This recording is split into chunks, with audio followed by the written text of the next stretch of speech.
gustaría pedir un café grande, por favor. হাঙর মাছের ইতিহাস খুবই প্রাচীন ও রহস্যময়।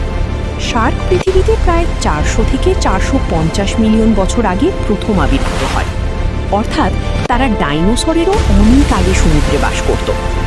তখনকার হাঙর দেখতে আজকের হাঙরের মতো ছিল না, বরং ছোট ও ভিন্ন গঠনের ছিল।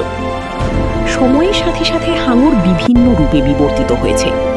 প্রাচীন যুগে ক্ল্যাডোসেলাচে এবং স্টেথাকান্থাস নামে কিছু হাঙর ছিল যাদের গঠন ছিল অদ্ভুত।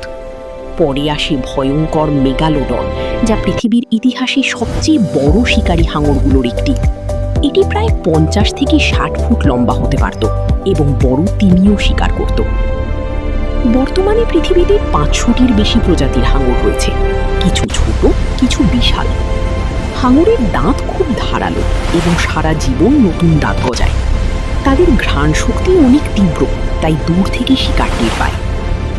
হাঙর সমুদ্রের খাদ্য শৃঙ্খল ঠিক রাখতে গুরুত্বপূর্ণ ভূমিকা রাখে, কিন্তু অতিরিক্ত শিকার, দূষণ এবং ফিন বাণিজ্যের কারণে অনেক হাঙর এখন বিপদে আছে।